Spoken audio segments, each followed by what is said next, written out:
famufi ani dhaqee waraanu obboleewwan jidduutti dhiiga walitti dibu jedheeti likki isaaniitti mee jira warra Oromoo ta'anii wallisoota Oromoo ta'anii sirra kana jala deemaa sirri kun waan hin lufne itti fakkaate ummata Oromoo irratti waraana waamanii ummata Oromoo bifa adda addaatiin qoqqoodaa jiraniif waan barumsa guddaa ta'uu danda'utu arra dirree addabaabaayii masqalaatti darbe jechuudha. Mee waan achitti ta'e sana daawwannee immoo walitti deebine yookaan Dajane dursitee wanti jettu yoo jiraate carraa siif hin kenna. Sanumatti darbe no zaak booda itti deebi'a. أنا لزفنا አይደለም የመጣው በደስታውን ባዘን መስፈን ብቻ ነው እንዴ የሚዘፈንና የማይዘፈን ቃል ይወቃ እኔም ራሴ የቱ ጋር ቆመ ልስፈን የቱ ጋር ቆመ ልዘምር የቱ ጋር ቆመ ልናገር እንደዚህ ተጣባል ሰፈሩ እኔ የሚዘፍነውም የለም ምናገረውም የለም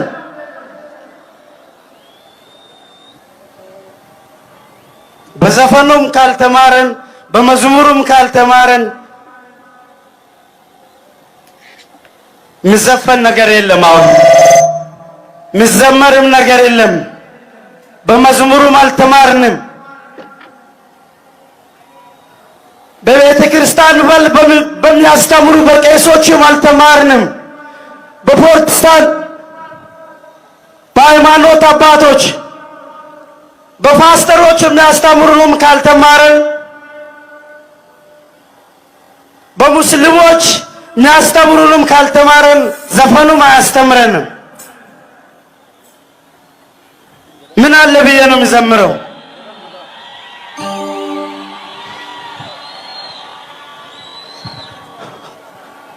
ሁሌ ጥቁር መልበስ አያምርብንም ሁሌ ጥቁር መልበስ አያምርብንም ይበቃል ጥቁር መልበስ ይበቃል ጆሮአችን ደማ ይበቃል ማን መጥቶ ነው የሚናገረን ማን ነው የሄደ የሞታለው ለምንድን ነው ለመሞት ብቻ ወደፊት የምንለው አሁን ወጣቶች ይቆሙ አይሂዱ ሽማግሌዎች ይሄዱ ድንጋይ አንሱና ሳር ይበጥሱ አናታቸው ላይ ይዘው በሽምግልና ይሻላል አፈሙዙ ይበቃል መፍትሄ የለውም ምን ነው እኔም ተዋግቻለሁ ከወንድሜ ጋር ነው ሲባል ጎንበስ ብዬ ብቻዬን ተውኩኝ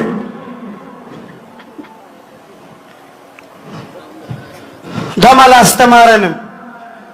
ጉልበት አላስተማረንም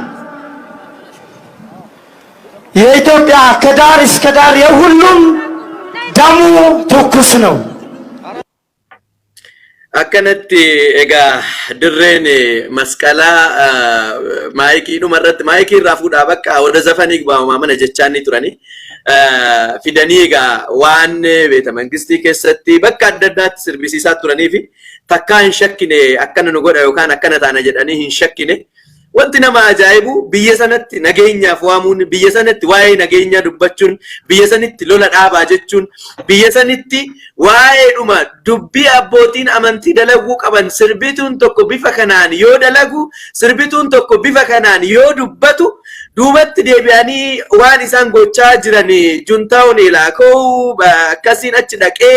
kan eenyuma kana warrootuma isa faarsaa turantu juntaatu isa achitti ergee sababa saniif achi dhaqee akkana godhee nageenyaaf waamuun biyyatti si xiqqeessu nageenyaaf waamuun biyyatti si hakkisiisu nageenyaaf waamuun biyya nama badaatti si taasisu waraanaaf waamuun biyya jagnatti si taasisu waraana qofa waan jedhuun alatti waa'ee nageenyaa biyya dhagahuu didde biyya afaan qilee irra dhaabatte biyya afaan qilee afaan irra dhaabatte ammas waa'ee nageenyaatiif balbala hin qabne waa'ee waraanaa malee abbootii amantii waa'ee waraanaa waaman malee abbootii gadaa waa'ee waraanaa waaman malee jaarsota biyyaa waa'ee waraanaa waaman malee haadhotii siqqee waa'ee waraanaa waaman malee waa'ee nagaa waamaniif iddoo hin qabne ta'u adda gochaan agarsiifte beeta dhugaatu nama keessaa dubbata yeroo tokko dhugaadhumatu baay'atee dhugaani maali dhugaan hin qallatti malee hin cittu akkuma jedhani gurbaan kun itti yaadee waan kana itti karoorfatee bifa akkanaatiin dhufuu dhabuu danda'a garuu immoo dhugaan yeroo tokko bifa akkanaatiin nama waamti dhugaan yeroo tokko akkana nama gooti dhugaan nama macheessitee osoo ati hin yaadin osoo ati itti hin bilkin dirqiidhaan keessa keetii yeroo itti dubbatutu jira wanti har'a Finfinneetti ta'e wanti har'a dirree masqalaatti ta'e waan baay'ee nama ajaa'ibu waan baay'ee yeroo tokko bakkuma isaan eegan waltajjii isaanii irratti eeggattee akkana godhuun kun egaa Haacaaluun fa rasaasni afoo dhaabbate 4 kiiloo sitti aane 4 kiiloo dhaqi galii jedhanii Haacaaluun dhiigaa fi lafee isaa dhimma Oromootiif dabarsee kennaa ture hunda yeroodhuma san irraa jalqabanii baruma wayyaanee jalatti kursii qabuudhaaf yeroo isaan asii achi fiigan sana yeroo sana waan akkanaa isa dubbachuu isaatiif bara dheeraadhaaf waan adda addaatti qabatanii Haacaaluun harkaa nyaatanii yeroo adda addaa ka wanti akkanaa kun argitanii Mahammad Deeksisoo Yuunivarsiitii Jimmaa keessatti waan godhe argitanii haaluma wal fakkaataadhaan Gammadaa Waariyoo Irreecharra waan godhe argitanii wanti akkanaa kun deddeebi'aa mul'achuun isaan hafu dhugaan deddeebi'aa bifa akkanaatiin dubbatamuu hin haftu jedha Dajane kana jedheen si dabarsa. Gaariidha Zaak akkuma ati kaafte wanta akkasii kuni hin ture malee gaariidha. Ijoolleen Oromoo